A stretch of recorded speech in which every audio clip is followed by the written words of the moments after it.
याची घडी जेव्हा याच्यावरती येईल इथे, तेव्हा हा अर्धा चंद्र म्हणजे हा पूर्ण असाच इथे येईल आणि हा अर्धा चंद्र जो आहे तो आहे असाच, जिथे या स्थितीमध्ये अर्धा चंद्र दाखवला तर असाच येईल.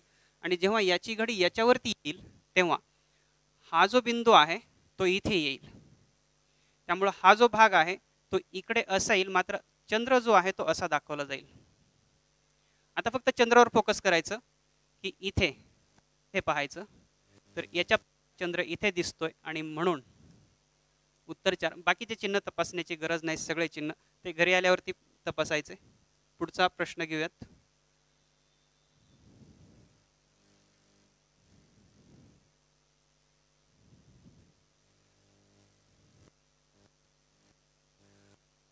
हा वर्बल टाईपचा प्रश्न आहे, माइंडला बराच जोर द्यावा लागतो याच्यावरती.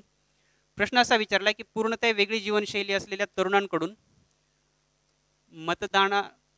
मतदानाला लागलेली उतरती कळा प्रामुख्याने निवडणुकात मतदात्यांच्या संख्येला ओहोटीला कारणीभूत असल्याचे स्पष्टीकरण केले जाते. वयस्क लोक मतदान करण्याची शक्यता अधिक असते. जर हीच प्रथा चालू राहिली तर मतदात्यांची संख्या खूपच कमी असल्यामुळे बहुसंख्यांच्या इच्छा निर्देशित केल्या जाणार नाहीत आणि शासनाला प्रशासन करण्याचा अधिकार आहे असं म्हणता येणार नाही. अशा स्थितीला आपण पोहोचण्याची शक्यता आहे. लोकांच्या इच्छांची दखल घेतली जाण्यासाठी समाजाने पारंपरिक निवडणुकींना पर्याय शोधणे गरजेचे आहे. प्रश्न असा विचारला सगळं झाल्यानंतर की वरील युक्तिवाद त्रुटी सर्वात चांगल्या प्रकारे व्यक्त करणारा पर्याय निवडा. आता लक्षात घ्या की हा युक्तिवाद दिलाय. युक्तिवाद काय दिलाय की काय बदल करायचा आहे, नेमका काय बदल करायचा आहे, तर लोकांच्या इच्छांची दखल घेतली जाण्यासाठी, लोकांच्या इच्छांची दखल घेतली जाण्यासाठी बदल करायचा आहे. काय बदल करायचा आहे, तर पारंपरिक निवडणुकांना पर्याय शोधणे गरजेचे आहे. हा बदल करायचा की पारंपरिक ज्या निवडणूक आहेत त्यांना काहीतरी पर्याय शोधणं गरजेचं आहे. मात्र कोणता पर्याय याच्याबद्दल काहीही स्पष्ट मत दिलेलं नाही. पर्याय काय काय असतील, दुसरा एक पर्याय असा असेल की इंटरनेटद्वारे मतदान किंवा पोस्टाद्वारे मतदान, हा एक पर्याय असू शकतो. मात्र इथं त्याच्याबद्दल काहीही दिलेलं नाही. किंवा याच्यापेक्षा अजून वेगळा पर्याय काहीतरी आपल्याला शोधावा लागेल. जर त्याच्यातही काही समस्या येत असतील तर आणखीन दुसऱ्या पर्यायांचा विचार करावा लागेल. मात्र दुसरा पर्याय कोणता त्याच्याबद्दल त्याच्यात काही सांगितलेलं नाही. मात्र हा जो युक्तिवाद आहे तो युक्तिवाद त्याच्यात नेमकं काय म्हणायचं की लोकांच्या इच्छांची दखल घेतली जाण्यासाठी समाजाने पारंपरिक निवडणुकींना पर्याय शोधणं गरजेचं आहे. वरील त्रुटी हा पर्याय शोधणं का गरजेचं आहे ते सांगायचं आहे. कारण आपण पर्याय शोधतोय, मग का शोधतोय, याच्यात त्रुटी काय, की पर्याय का शोधायचा आहे. कारण काय सांगितलंय की तरुण मुलं मतदान करत नाहीत. मग आणि कोणते लोक मतदान करतात, जे वयस्क आहेत. याचा अर्थ असा, आत्ताचे जे तरुण आहेत ते जेव्हा वयस्क होतील तेव्हा मतदान करतील, ही याच्यातली त्रुटी आहे. आणि त्या त्रुटीवरती आपल्याला पर्याय शोधायचा आहे. म्हणून याच्यातली त्रुटी सर्वात चांगल्या प्रकारे व्यक्त करणारा पर्याय जो आहे तो नंबरचा आहे, की ज्या व्यक्ती आता तरुण आहेत त्या वय होता होता मतदान करण्याची शक्यता अधिक आहे. आणि ही जी त्रुटी आहे याच्यावरती आपल्याला पर्याय शोधायचा आहे.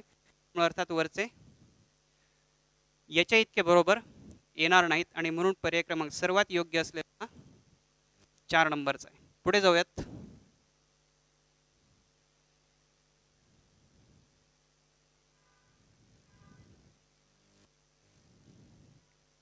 बैठक व्यवस्थेचा प्रश्न आहे. 5 व्यक्ती दक्षिणेकडे तोंड करून बसलेले आहेत आणि 5 व्यक्ती उत्तरेकडे तोंड करून समोरासमोर बसलेले आहेत. त्यांच्यातलं अंतर पण समान आहे. आता बसलेल्या कशा आहेत की ABCDE या ज्या 5 व्यक्ती आहेत या दक्षिणेकडे तोंड करून आहेत आणि MNOPQ या ज्या आहेत त्या उत्तरेकडे तोंड करून आहेत. तर E हा ओच्या समोर आहे. E जो आहे तो दक्षिणेकडे तोंड करून आहे. त्यामुळे ईला इथं लिहूयात आपण. ई समजा इथे बसत असेल तर ई हा ओच्या समोर आहे, कारण ईचं तोंड दक्षिणेकडे, ओचं तोंड उत्तरेकडे.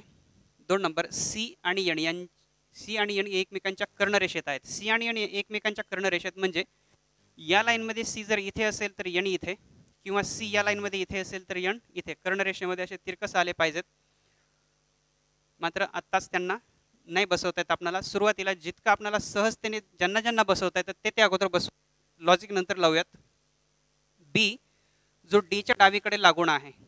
आता बी जो आहे तो डीच्या डावीकडे म्हणजे इथे या लाईनमध्ये बी आणि डीची जागा कशी असेल, तर डी खाली पाहतोय दक्षिणेकडे, त्यामुळे त्याची डावी बाजू ही असेल, बी इथं असेल. म्हणजे डी आणि बी एकतर ते दोघे इथं असतील किंवा दोघे इकडे येतील.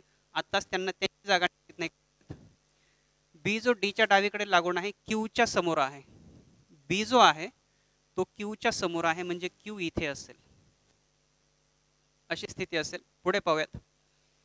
यम हा रांगेच्या एका टोकाला आहे, म्हणजे खालच्या लाईनमध्ये एकतर यम इथे असेल किंवा इकडे असेल, आत्ताच नाही सांगतायत. पी जो क्यूच्या डावीकडे लागून आहे, डीच्या समोर आहे. क्यूची डावी बाजू इकडे येते आणि पी इथे, म्हणजे ह्याच्यात जोड्या दोन आहेत, त्या इथे असतील किंवा ह्या दोन जोड्या इथे असतील. ते आता पुढे निश्चित होईल.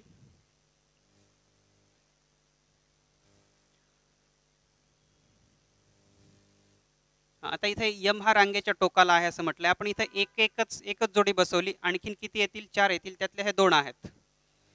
मग समजा इथे जर डी बी आणि पी क्यू बसले तर तिघं बसतील. खालच्या लाईनमध्ये एक आहे तो यम कुठल्या तरी एका टोकाला असेल,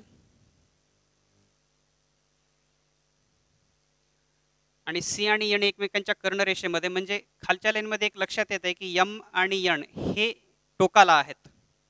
यम आणि यन हे टोकाला आहेत, कुठल्या तरी एक टोकाला, आणि मग याचा अर्थ पी आणि क्यू हे एकदम मध्ये असतील. फक्त आता आपल्याला डी आणि बी म्हणजे ही जी जोडी आहे ती इथे की इथे कन्फर्म आपल्याला करायचं आहे. इथे आहे ई ओच्या समोर आहे, जो यमच्या उजवीकडे लागून आहे. ई जो आहे तो ओच्या समोर आहे आणि ओ कुठे आहे, तर यमच्या उजवीकडे लागून आहे, म्हणजे त्याचा अर्थ यम इथे आणि याच्या उजवीकडे लागून. यम टोकाला म्हटल्यानंतर इकडे कोणीही येणार नाही, याचा अर्थ अर्थात ही जी जोडी आहे ती इथे असेल, अशी डी बी हा पी क्यू. हे खालच्या लाईन मधले 4 झाले, एकच राहिला तो म्हणजे यन राहिला.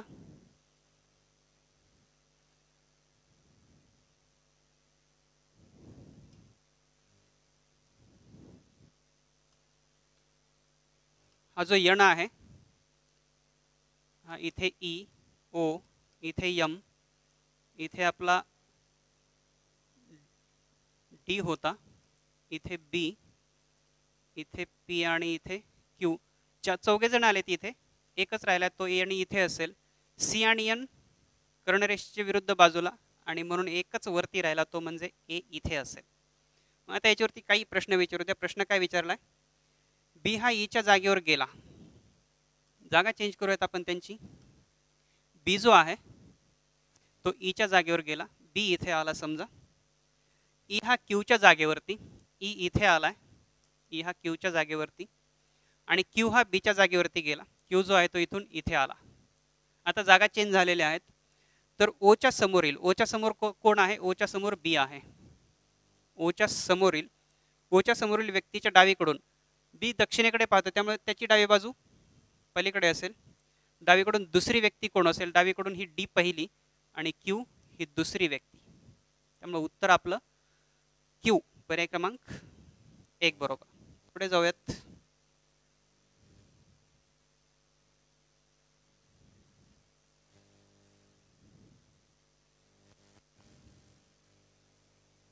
नंबरचा प्रश्न. खालील प्रश्नात त्या अनुषंगाने येणारी 2 कारणे आर फर्स्ट आणि आर सेकंड दिलेले आहेत. विधानासंदर्भात कारणांचे उपयोजन करून उत्तर शोधायचं आहे आपल्याला. विधान असं आहे की हल्ली लोक खूप मोठ्या प्रमाणावर दूरस्थ खरेदी करतात, ऑनलाईन खरेदी करतात, टेली शॉपिंग करतात असं म्हटलंय. त्याची कारणं दिलेली आहेत. कारण लोक मोठ्या प्रमाणामध्ये दूरदर्शन पाहतात. आता दूरदर्शन जे लोक पाहतात ते काय फक्त जाहिराती पाहण्यासाठी पाहतात का, किंवा त्यांचा मूळ उद्देश जाहिराती पाहणे आणि मग तिथं जे दिसतं ते खरेदी करणे, असा दूरदर्शन पाहण्याचा उद्देश नाही. त्यामुळे इथं संभवनीय कारण म्हटलंय. संभवनीय कारण नाही होऊ शकणार. मात्र हल्ली लोकांना बाजारात जाऊन खरेदी करायला वेळ मिळत नाही, हे काही एकमेव कारण नाही की हल्ली लोकांना बाजारात जाऊन खरेदी करायला वेळ मिळत नाही. मात्र अनेक कारणं जे आहेत की लोक दुरस्त खरेदी करतात, म्हणजे टेली शॉपिंग करतात, त्याच्या अनेक कारणांपैकी हे एक कारण प्रबळ असू शकतं, संभवनीय आहे, संभाव्यता आहे, पॉसिबल रिझन आहे, आणि म्हणून पर्याय क्रमांक 2 येईल की संभवनीय कारण फक्त 2 आहे, 1 नाही. त्यामुळे पर्याय क्रमांक आपलं उत्तर 2 असेल. 69 नंबरचा प्रश्न दिशा ज्ञानचा आहे. प्रसादने त्याच्या घरापासून सुरुवात करून उत्तरेकडे 8 किलोमीटर प्रवास केला. समजा इथे आपण घर आहे असं म्हणूयात. हे घर उत्तरेकडे 8, हे 8 किलोमीटर प्रवास केला असं म्हणूयात आपण इथपर्यंत.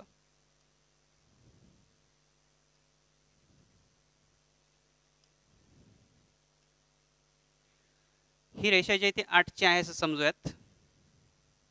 त्यानंतर पुढे काय म्हटलं, त्यानंतर त्याने उजवीकडे म्हटल्यानंतर या बाजूला आणि किती गेलाय तो 5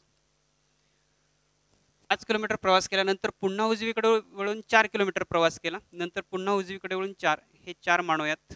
हे 4 खाली एकदम येऊ द्यायचे नाहीत कारण हे टोटल 8 आहे, तर एक अंदाजे त्याचे अर्धे आले पाहिजेत, याची काळजी घ्यायची. नंतर पूर्वेकडे म्हटल्यानंतर पुन्हा इकडे डावीकडे वळतोय तो आणि किती प्रवास करतोय, 3 किलोमीटर प्रवास करतोय. शेवटी तो डावीकडे वळला म्हणजे आता तो उत्तरेकडे जाईल आणि 2 किलोमीटर गेलाय. या 4च्या तुलनेमध्ये हे 2 अर्धेच आले पाहिजेत, याची काळजी घ्यायची. हे इकडे लांबवायचे नाहीत. प्रश्न काय विचारलाय, तर तो त्याच्या घरापासून किती किलोमीटर अंतरावरती आहे.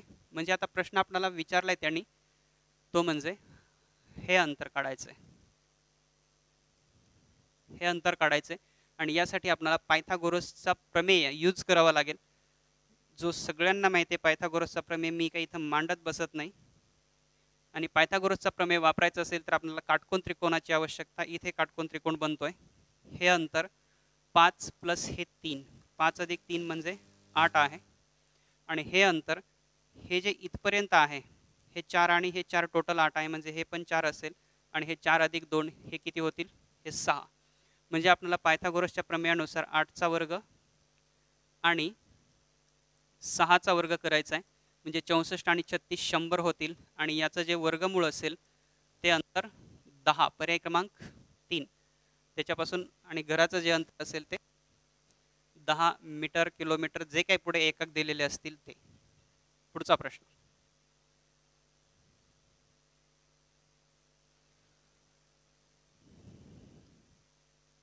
चार खेडे दिलेले आहेत.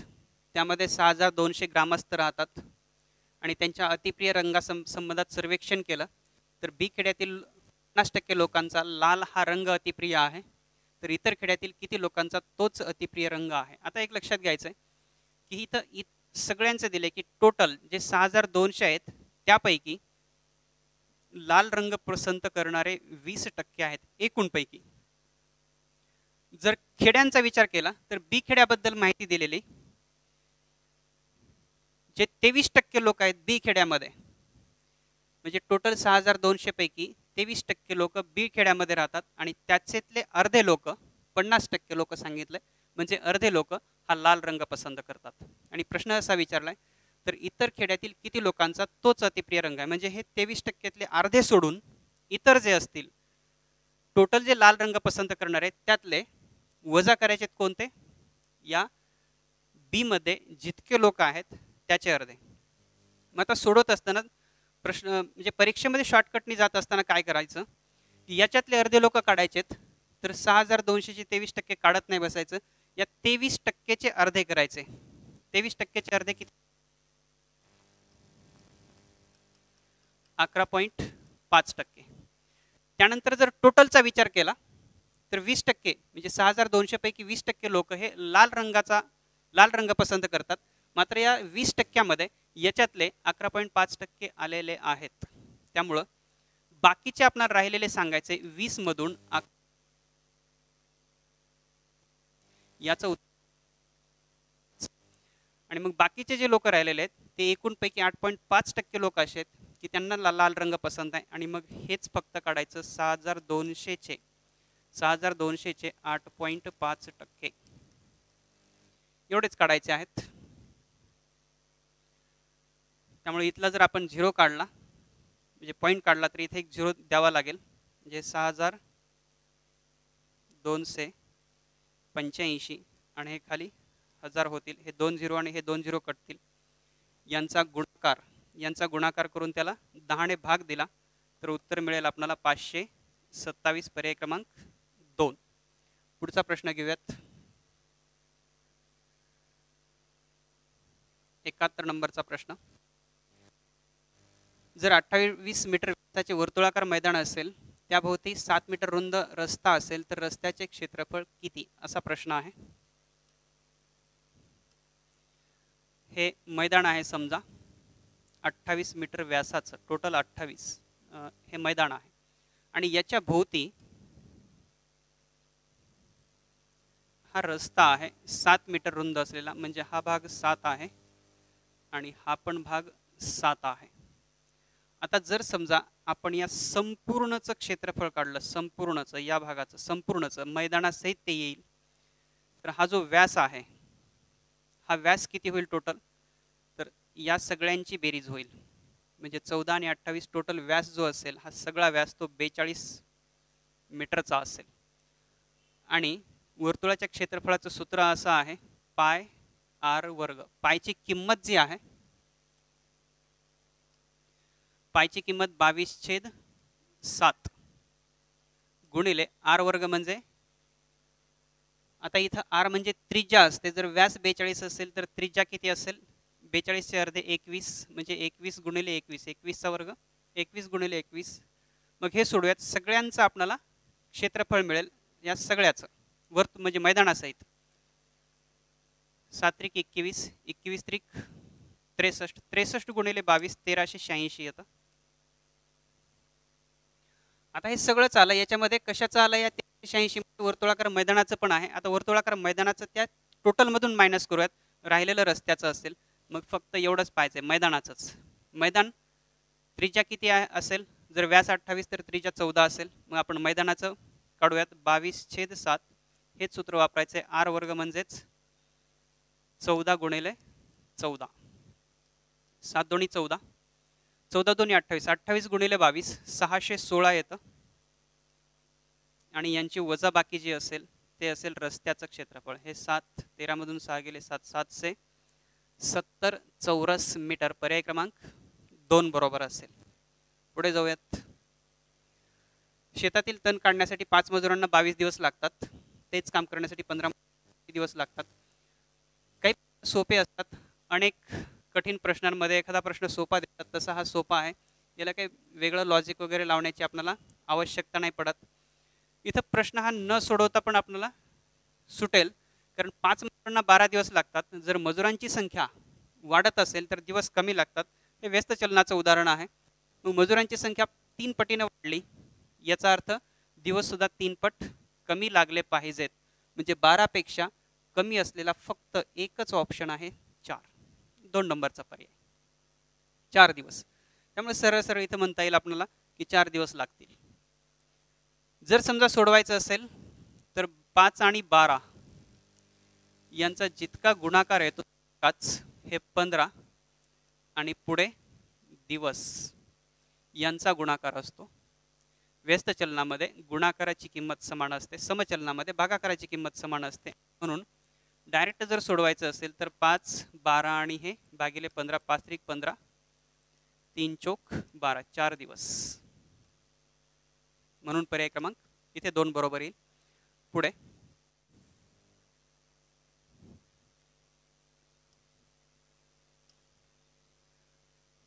73 नंबरचा प्रश्न पाहूयात. 3 व्यक्तींच्या आजच्या वयाची बेरीज 72 वर्ष आहे. 7 वर्षापूर्वी त्यांच्या वयाचे गुणोत्तर 4, 6, 7 असे होते, तर त्यांचे आजचे वय किती. ज्या वर्षीचं आपल्याला गुणोत्तर दिलेलं असेल त्याच वर्षीचं आपल्याला बेरीज फरक जे काही दिलेलं असेल ते त्याच वर्षीचं लागेल. मात्र इथं बेरीज जी दिलेली आहे ती आजची दिली आणि गुणोत्तर जे दिलेलं आहे ते 7 वर्षापूर्वीचं, म्हणजे 7 वर्षापूर्वी या तिघांच्या वयाची बेरीज किती होती, तर आपल्याला 72 किती वजा करतील, तर प्रत्येकाचं 7 7, म्हणजे 7 त्रिक 21 वजा करावे लागतात 1, याचा अर्थ 51. 7 वर्षापूर्वी तिघांच्या वयाची बेरीज 51 वर्षे होती. मग आपण ह्या 51ला या सगळ्यांच्या बेरजेने भाग देऊयात. 6 4 10 आणि 7 17, 17 त्रिक 51. आता या 3 ने जर प्रत्येकाला गुणलं तर 7 वर्षापूर्वीचं प्रत्येकाचं वय मिळतं, म्हणजे 3 चोक 12, 6 त्रिक 18 आणि 7 त्रिक 21 असं हे प्रत्येकाचं वय आहे. 7 वर्षापूर्वीचं आजचं वय घेतलं तर 12 आणि 7 19, 18 आणि 7 25, 21 आणि 7 28, 19 25 28 हे आजचे वय आहेत. पर्याय क्रमांक 3. प्रश्न क्रमांक 74 पाहूयात.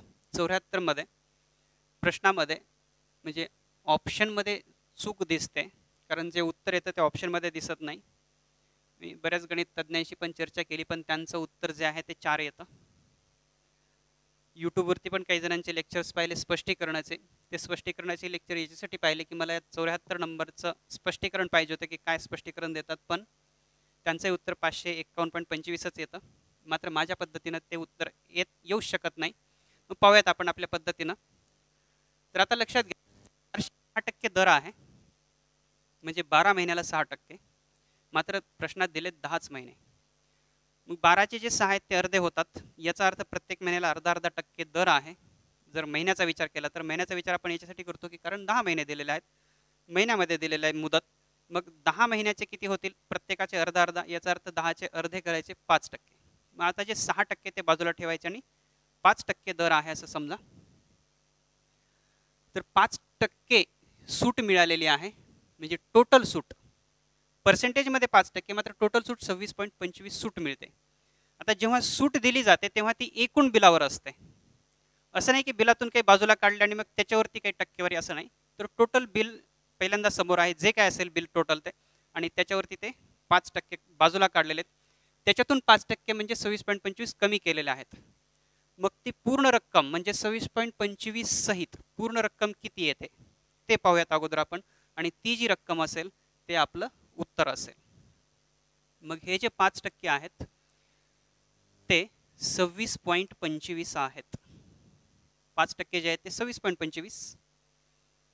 100% म्हणजे किती हे असं त्रैरासिकमध्ये मांडायचं. 100% म्हणजे किती, यांचा तिरकस गुणाकार असतो 100 गुणिले 26.25 भागिले हे 5. जर 100 याला गुणलं तर हा जो पॉईंट आहे तो निघून जाईल, म्हणजे हे 2625 भागिले 5 आहे असं समजून आपण याला भाग देऊयात. 5 1 5, 5 5 25, 1 उरतात, पुढे 2 आहेत, 12 झाले, 5 2 10, पुन्हा 2 उरले, 5 5 25. ते जे मूळ बिल आहे, एकूण बिल आहे ते 525 आहे. मात्र इथं ऑप्शनमध्ये कुठेही 525 नाही.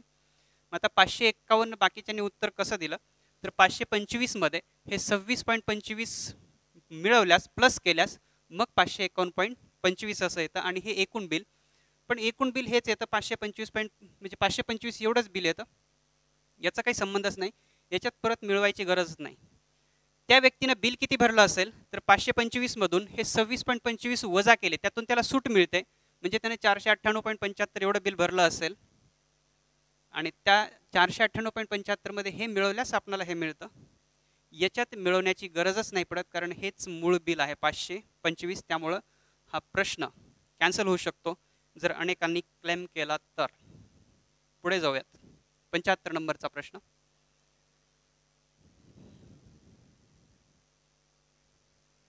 एका थैलीत 1 रुपया, 50 पैसे, 25 पैसे यांची 5, 6, 60 या प्रमाणात नाणी आहेत. जर त्यांची एकूण किंमत 420 रुपये असेल तर 50 पैशांची किती नाणी आहेत? आपण काय करूयात, हे 1 रुपयाचं नाणं आहे, हे 50 पैशाचे म्हणजे 0.5 रुपये आहेत, किंवा आपण याला 50 पैसे आहेत असंच म्हणूयात, आणि हे 25 पैशाचं आहे. जर आपण याला रुपयामध्ये घेतलं तर याचे 5 रुपये होतील, याचे 3च रुपये होतील. नाणी 6 आहेत, 50 पैशांची नाणी 6 असतील तर त्याचे 3 रुपये, आणि 25 पैशांची नाणी 8 असतील तर त्यांचे 2च रुपये होतील. हे याला रुपयामध्ये कन्वर्ट करून घेतलं आपण. 5 3 2. आपल्याकडे टोटल किती आहेत? 420 आहेत. याला भागिले, यांच्या बेरजेने भाग देऊया, त्यांची बेरीज येते 10, उत्तर येतं 42. आता आपल्याला जी नाणी पाहिजेत बस त्याचा जो रेशो आहे त्याने 42ला गुणा, आपल्याला टोटल ती नाणी मिळतील, आणि म्हणून 6 आणि 42ला जर गुणलं तर उत्तर येतं 252, आणि म्हणून पर्याय क्रमांक 3 हे उत्तर असेल. या पद्धतीनं प्रश्न फास्ट विद्यार्थ्यांनी सोडवणं गरजेचं आहे, कमीत कमी वेळेमध्ये. इथं समजावून देण्यासाठी थोडासा वेळ लागतो, मात्र उत्तर हे कॅल्क्युलेशन इथं पाहताय की या प्रश्नाचं फार बनत नाही. हे यांची बेरीज तोंडी करून मग 420ला त्यांनी भाग द्या, जे 42 असेल. बस नाणी कोणती पाहिजेत ते शोधा. तुम्ही पडताळणी करून पहा. हेच 42 आणि 5 यांचा जर गुणाकार केला तर 210, म्हणजे 1 रुपया जे आहे ते 210 रुपये असतील त्याचे. याचे 252 येतात म्हणजे 126 रुपये असतील. 42 दोन्ही 84, याचे 84 नाणी आहेत, म्हणजेच त्याचे जे रुपये आहेत ते 21 रुपये होतील. सगळ्यांची टोटल करा, 420 रुपये मिळून जातील. आणि इथं आपलं स्पष्टीकरण संपत आहे. धन्यवाद.